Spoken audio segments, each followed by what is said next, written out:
I have students on my campus that have completely changed the relationship with their children because they came into more inner peace. They came into more taking responsibility for what they're feeling and less pointing and blaming and accusing their children. And therefore, they were able to completely transform that relationship. And that has happened to my students with older parents and with young kids as well. So when you work on yourself, you change your vibrational frequency. When you start to own that this is inside of me, I'm angry right now, not because Jane did this, but because something, Jane triggered something in me from my childhood that I haven't quite worked out, resolved, understood. And now I'm reacting, through this behavior, because we can't control people's behavior, but we can control the effect that it has on us and how we want to react to what is happening.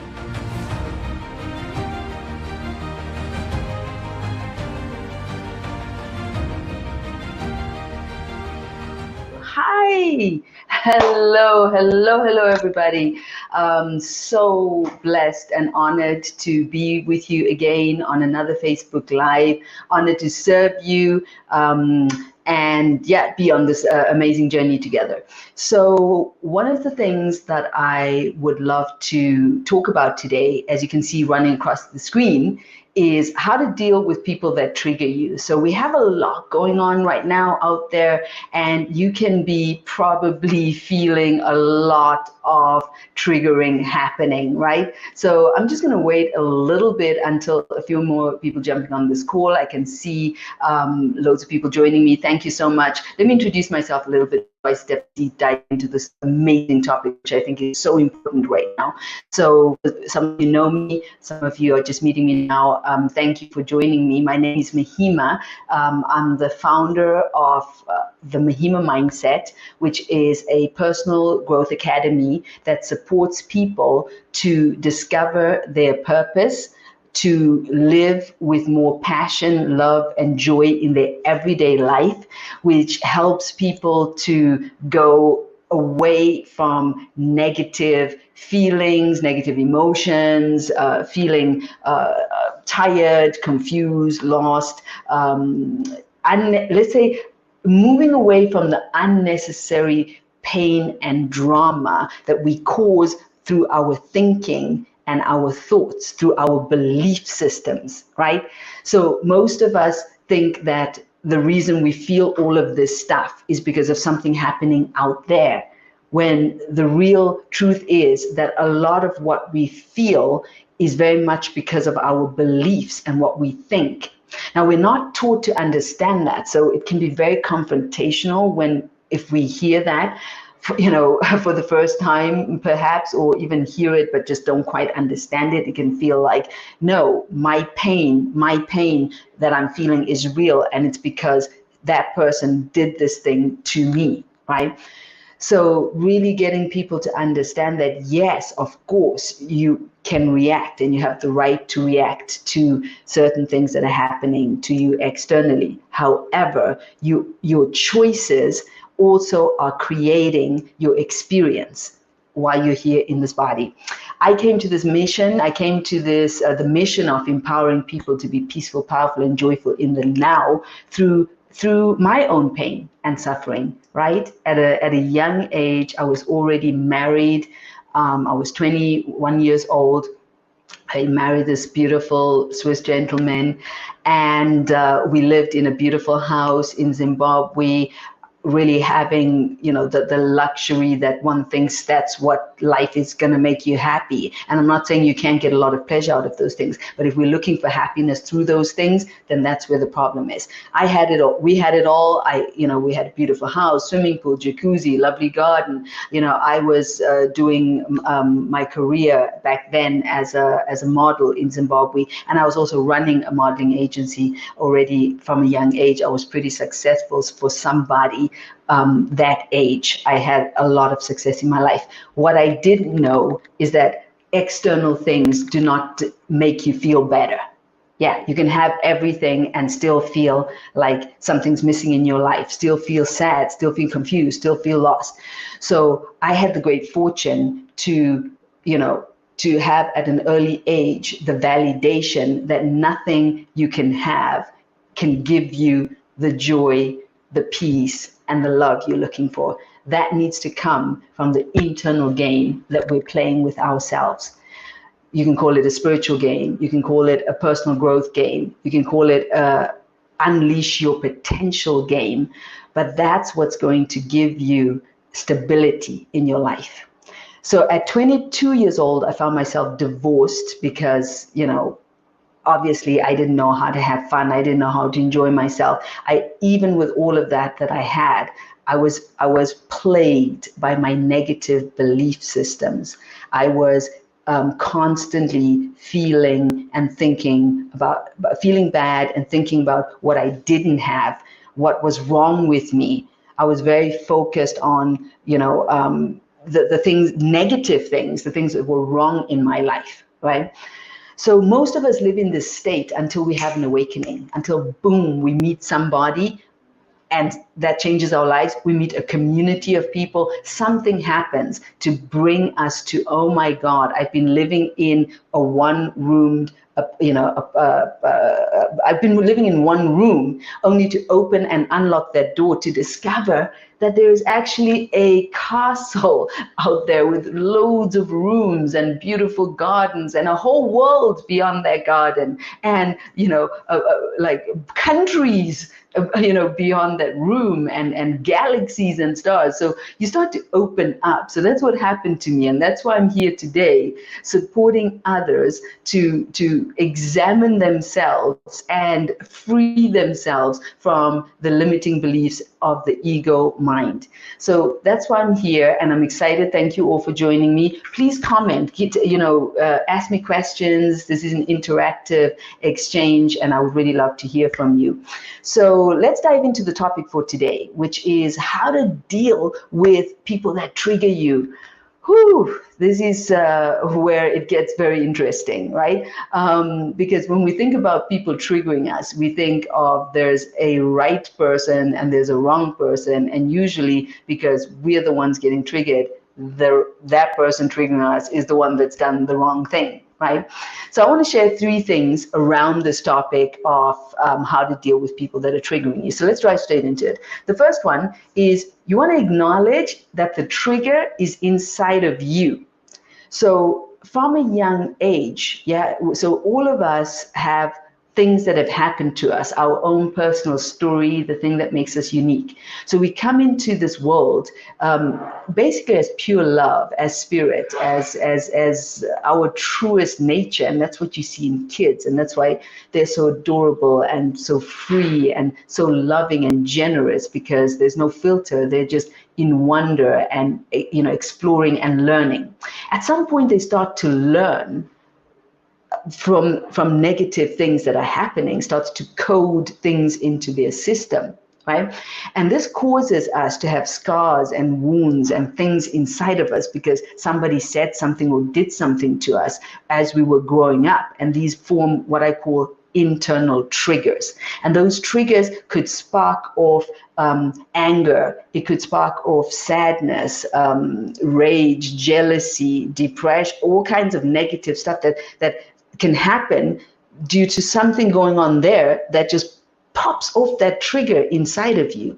So most of us are walking around with all these triggers thinking that it's basically the problem's out there. So if we could fix the problem out there, then we'll feel more peace, we'll feel more love, and we feel more joy, right? When the truth is the trigger is inside of us. And that's the process of self-love, self-healing, coming back to reevaluate and basically start to clean up and work on becoming the best version of yourself. It is understanding that idea that it's inside of me. So when I'm angry with somebody, doesn't matter what they've done. They could have done the worst thing on the planet. That still is something that's inside of us. Right? And that person has triggered that energy. Now we are walking around with that anger. We are walking around with that rage. We're walking around with that sadness. We're walking around with that pain. And they could be doing anything. They could be having fun, laughing, enjoying their lives. It doesn't matter. The point is we have that emotion. So if we want to start dealing with those people in a different way, we need to own what's happening inside of here. So I see someone saying, how can we communicate our feeling without feeling negative? What if you communicate it but you don't feel heard? Not validate your emotions. Maybe they don't know how to process the information, right? So notice how some of these questions, how do we communicate without feeling negative? So even the idea that we should be able to communicate without feeling negative is exactly that, an idea, right? That we've got that from somewhere, that, you know, because we're not taught how to communicate our truths, how to really interact with other human beings in a way that isn't just, I love you and everything's fine, right? So anything that goes out of that is very disorientating to us. So we're not taught how to fight properly. I mean, how to engage in disagreements, or, you know, like, I don't agree, but in a way that can be actually wholesome and bring out some, you know, good points, or, you know, people can see each other. So we're not taught that, so we don't even know how to handle that. So that's a really good question. Let me see if what I'm going to share next is going to answer some of that question. Okay, so the second thing you have to do is decide if you want to work on that relationship or not. Okay, this is super important. When we talk about people that trigger us, okay, we're in some kind of relationship with the story. So even if it's people we don't know on the TV, let's say you got triggered by, you know, the president, okay, and you want to, you have the choice how much of, you know, you want to be in relationship with that. Okay, nobody's holding a gun to your head saying you need to be in that relationship, right? So let's take it to a person closer to yourself. Can be someone you work with, or, you know, somebody in your family. We need to first decide, is this a relationship that I want to continue being a part of? Because there is something I'm getting out of it. There is a reason why I want to continue. So I think most people feel like they're trapped in negative relationships. Well, no, you're not trapped. You choose the relationships. Yeah. You choose those relationships. You can't choose your family. Yes, you can choose how much you engage with your family. I have family too, and I can choose how much exposure I'm going to have to those relationships based on my triggers, based on whatever I feel the dynamic of the relationship is. So I really want you to, because I want to empower you. That's the point that I'm here to give you these 3 points and all of this information, because it's the stuff and the techniques I have used to go from victim to feeling more that I'm in charge of my life and I'm in charge of my experience here on this planet, to go from blaming and pointing fingers at what other people are doing to owning my own feelings and deciding I get to choose who I want to be. So if I want to have more stability in my life, more emotional stability, and feel more love and flow, then I need to be very discerning about who I let close to me and how much time I give to those people. Right? So that would be my second thing of how to deal with people that trigger you. You get to decide how much you want to engage in that relationship. And the first thing you need to decide is, do you even want to be in the relationship, right? And if you don't, then that's okay. There is a way to manage that, and maybe say, I don't want to be fully in it, but I don't, I can be halfway in it. That's okay too. You get to decide. So tell me, guys, what you're thinking about this. Yeah, is there a different strategy to deal with triggers from our children versus adults? Children is all, I believe it's about really working on yourself, because they're learning from us, right? So if we are popping off and, our energy is erratic, I believe that they're going to be picking up on that. And not only I believe it, I have students on my campus that have completely changed the relationship with their children, because they came into more inner peace. They came into more taking responsibility for what they're feeling and less pointing and blaming and accusing their children. And therefore, they were able to completely transform that relationship. And that has happened to my students with older parents and with young kids as well. So when you work on yourself, you change your vibrational frequency. When you start to own that this is inside of me, I'm angry right now, not because Jane did this, but because something, Jane triggered something in me from my childhood that I haven't quite worked out, resolved, understood. And now I'm reacting, through this behavior, because we can't control people's behavior, but we can control the effect that it has on us and how we want to react to what is happening, right? So great, thank you for that question. Beautiful question. Now, I can't believe how time is flying on this thing. It's like we've got just a few minutes left, even though, I would love to spend way more time with you guys, which actually brings me to a point. Before I get to my third point, we are going to be having a 3-day journey. It's the 3rd, 4th, and 5th of July. It is called the Own Your Superstar 3-day training, and it's all mindset training. It's all changing your belief systems, changing your perspective of how you see yourself. It's going from confusion to clarity, from feeling weak to strong. The results people get from this continue to blow myself and the team's mind as well, because if you focus for 3 whole days on hacking your own system to remove some negative beliefs, to become aware of why do I respond the way I do? Why do I see the world the way I do, right? It's amazing what can happen. So for any of you that may be potentially thinking, I love what this is about, I want to do more, check it out. There's a link, Alia, my personal assistant, just posted in the chat, and you can go ahead and click on that link to come and join us on these 3-day events, yeah?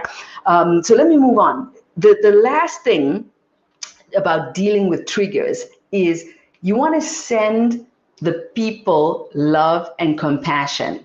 Yes, okay. So when you're feeling super duper triggered and you want to work on your relationship with those people that are triggering you, we want to get into a state of grace, into a state of compassion, a place where we understand that we are flawed and not perfect.